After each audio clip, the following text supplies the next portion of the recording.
It started as a football game. It's grown now to even have a cause, that being cancer research. And we found that it becomes important to these athletes and these coaches to finish off their high school career and say, I'm proud of who I am and what I've been able to accomplish. The Cure All-Stars is an organization that provides opportunities for high school athletes, particularly senior football players and other sports, to perform one last game before they graduate. My job is to organize this and coordinate it with the high school coaches to make sure that the venues are ready to go and all the details are in place so that we can provide a platform for these young people to perform on the field. Football games take place in December, almost always the third week in December, all of course around finding a cure for cancer and bringing teams together for that purpose. It also provides an opportunity to be seen by college coaches in one more game and showcase their talents. So they're thrilled to have that opportunity. But the end result is usually, this is a great way to finish off their high school career, to play with players from other schools that they've competed against in the past. When you're a Cure All-Star, you want to be identified as a Cure All-Star.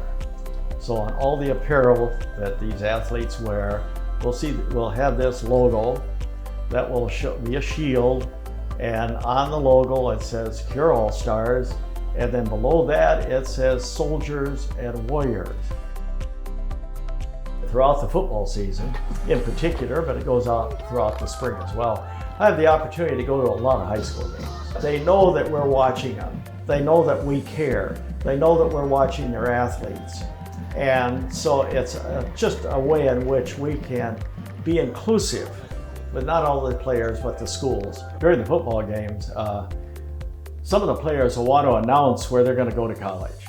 And this is really fun, and it works really great. This past year, we had a young man who was a bright student, and so he's going to go to an Ivy League school.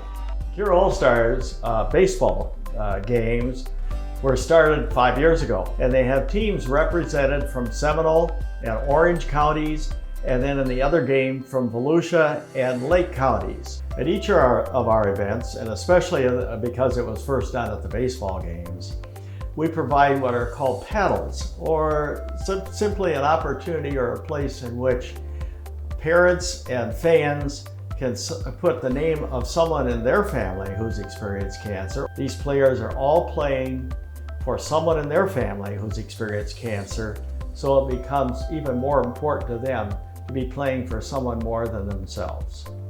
The Cure All-Star Tournament for softball is an extension of the Cure All-Star Games. The Cure All-Star Game will be held May 28th, Tuesday at Merrill Park in Altamont. The counties that will be competing are Orange, Osceola, Lake, and Seminole. The ultimate goal is to bring teams together to find a cure for cancer, bring awareness to the research that is done to hopefully one day find that cure. We have to remember that for every All-Star, there's a whole community behind them. We want to give back in some way. The Cleanup for Cure is an opportunity for volunteers to gather one afternoon, and we'll find an area of town where we will go and clean up the area. We're meeting over at Lorna Dune Park, and then we just take all that trash, throw it into a big dumpster, and send it off. So you can see it's grown and it's changed considerably, but it still is the Cure All-Stars.